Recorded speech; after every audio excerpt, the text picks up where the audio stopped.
Chers abonnés, bonjour, bon après-midi, bonsoir. C'est toujours avec un immense plaisir que je vous retrouve pour une nouvelle vidéo. Alors aujourd'hui, ma vidéo va aborder un visage, un nom, un personnage qui a participé à son époque à la lutte pour l'indépendance, pour la dignité du peuple camerounais. Camerounais, Cameroun avec un K. Entre 1955 et 1971, de nombreux Camerounais s'engagent dans l'Union des populations du Cameroun pour lutter contre la présence française et son relais au Cameroun, M. Ahidjo, à l'époque président du Cameroun. M.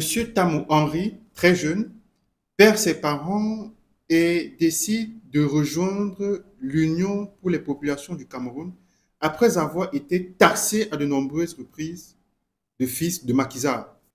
La guerre de l'indépendance fait rage. Le combattant Tamou Henry doit au plus vite prendre la fuite. L'armée française et le pouvoir de M. Amadou Ahidjo ont dressé une longue liste de terroristes. Ils sont accusés d'opérations de sabotage et de graves crimes. Une chasse à l'homme est lancée par la France et le pouvoir de M. Ahidjo contre les nationalistes camerounais engagés dans la lutte pour la libération du Cameroun. Et il y a une liste qui est dressée, liste dans laquelle on retrouve deux noms. Alors, on retrouve les noms de Tanke Noé et de Tamou Henry.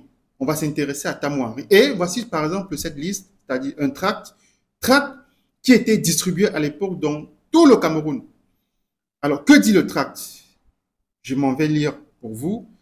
Il s'appelle Tamou Henry, alias Pengoye, le constant, alias Sila Sekou, alias Soumenjon, alias Nkamga, originaire de Bandekop, entre parenthèses, Bamileke, redoutable agent du terrorisme chargé de l'information et inspection dans le district du Vouri de l'armée rebelle.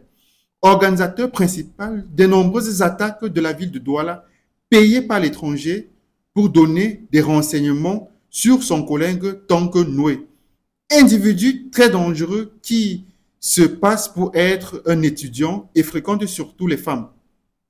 A été très longtemps à Sarmelima où il a organisé un maquis à Nzouameyon, a résidé à Mélène, Yenva, Sarmelima entre parenthèses, quartier Congo, entre parenthèses, Douala, mission protestante d'Edo, entre parenthèses, Douala. Acculé, le combattant Tamou Henry s'exile au Mali, un pays qui l'accueille. Il réussira à obtenir un passeport qui lui permettra de s'envoler pour la Suisse. Mais les persécutions ne s'arrêtent pas en Suisse. Il décide de fuir la Suisse pour l'Allemagne de l'Est après l'assassinat d'une figure majeure, très importante de l'UPC et de la lutte pour l'émancipation, pour l'indépendance du Cameroun. Félix Roland Moumié est assassiné le 3 novembre 1960 à Genève par les services secrets français. En Allemagne de l'Est, le combattant Tamou Henry décide de se lancer dans les études.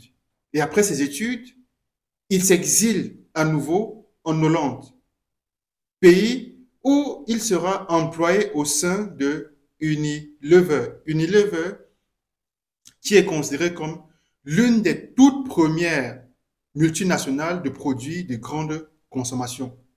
Voici maintenant plusieurs années que la guerre de l'indépendance au Cameroun est terminée. Le président Amadou Ahidjo a pour ambition de réunir tous les enfants du Cameroun autour du Cameroun pour une réconciliation. De cette idée, il engage un émissaire, le nommé Moussa Yaya, qui a pour mission de se rendre en Europe auprès des personnes qui, quelques années plus tôt, le combattaient. En Hollande, l'émissaire Moussa Yaya rencontre le combattant Tamou Henry et lui fait part de la volonté du président Amadou Ahidjo de construire le Cameroun avec tout le monde, y compris ceux qui le combattaient hier. Le combattant Tamo Henry, séduit par la vision du président Amadou Ahidjo, n'hésite pas un seul instant à accepter la proposition qui lui a été faite. Sans tarder, il prend l'avion en direction du Cameroun et sera cueilli à sa descente d'avion par le négativement célèbre Fauchivé. Jean Fauchivé, qui est le patron de la police politique de M. Amadou Ahidjo et plus tard de M. Paul Biya, est à l'origine de plusieurs disparitions et d'assassinats d'opposants. Il juge que Tamo Henry est très dangereux en étant au Cameroun. Le combattant Tamo est menotté à sa descente d'avion et conduit tout droit à la prison de Yaoundé, prison de Nkolingui, où il passera 2 années de sa vie. Libéré, il va se lancer dans les petits commerces et deviendra par la suite le premier commerçant à faire un restaurant mobile sur le pouce-pouce. Grâce à ses connaissances acquises lors de son passage à Unilever en Hollande, il lance l'une des toutes premières entreprises spécialisées dans la transformation de lait. Kambiaou a un succès fulgurant et plus tard devient Sapley. Sapley emploie environ 300 Camerounais. Le succès est retentissant. Et un matin, on accuse l'entreprise d'avoir empoisonné 2 personnes. 2 personnes auraient consommé son yaourt et seraient décédées. Ces personnes, on ne les a jamais identifiées. Les pseudo-décès de 2 consommateurs des produits Kambiaou étaient en effet un complot du régime de M. Paul Biya pour anéantir l'homme d'affaires. Complot qui avait été parfaitement orchestré et exécuté par le ministre du Développement industriel et commercial de cette époque, un certain René Ohona. Dans les années 90, un opposant historique, charismatique et très populaire à cette époque mettait en difficulté le pouvoir de Paul Biya. Et plusieurs hommes d'affaires étaient soupçonnés, accusés de financer M. Ni-John Fundi. C'est ainsi que pour neutraliser l'homme d'affaires, M. Tamo Henry, le ministre du Développement industriel et commercial René Ohona décide de passer à la vitesse supérieure. Le ministre René Ohona est plus que jamais déterminé. Il fait parvenir une correspondance au ministre de la Santé publique, lui demandant de tout mettre en œuvre pour la neutralisation de l'homme d'affaires. Le contenu de cette lettre aberrant. Permettez-moi de lire la dite lettre et elle est un peu floue, donc il va y avoir des moments peut-être de difficulté de lecture de ma part. Donc je m'en vais lire.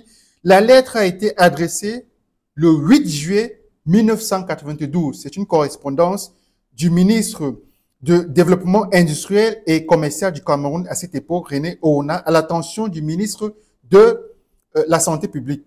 Alors que le Cameroun affronte une double mutation politique et économique, nous appelons à la relance économique. Certains coopérateurs économiques passent leur temps à militer dans l'opposition, non pas pour y défendre les droits des Camerounais, mais pour financer le vandalisme dans notre pays.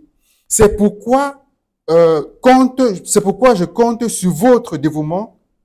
Je vous prie de bien vouloir appliquer à la lettre les résolutions que nous avions prises lors de notre dernier entretien, à savoir créer une situation à la société Sapley, afin que son directeur puisse payer les frais de sa cruauté. Je fais confiance à votre esprit patriotique, très haute considération. Alors, on voit des amplifications qui sont le ministère de la Défense et PRC. PRC, c'est la présidence de la République du Cameroun. Donc, le régime de M. Paul Biya, à travers son ministre Ohona, avait pour rôle de neutraliser l'homme d'affaires. Ils avaient inventé une histoire selon laquelle 2 Camerounais avaient consommé les produits Kambiaou et étaient décédés. Les persécutions du pouvoir de Paul Biya à l'égard du combattant Tamo Henry ne s'estompent pas. Cependant, l'homme d'affaires est décidé à réaliser son rêve, qui consiste à mettre en place une autre entreprise similaire dans la ville de Bamenda. Rêve qui est réalisé puisque la société Sotramilik finit par voir le jour. Mais c'était sans compter sur la détermination de ses ennemis décidés à le tuer financièrement. Et le pouvoir de Yaoundé lui fait parvenir des documents, toute une pile de documents dans lesquels on lui dit qu'il doit beaucoup d'argent au gouvernement. L'homme finit par mettre la clé sur la porte et meurt en 2021. Chers abonnés, voici l'histoire d'un combattant dont ni le nom ni l'image n'est connu par plusieurs personnes d'entre vous. Je vous donne rendez-vous pour une prochaine vidéo et d'ici là, je vous souhaite une très bonne fin de soirée, une très bonne journée.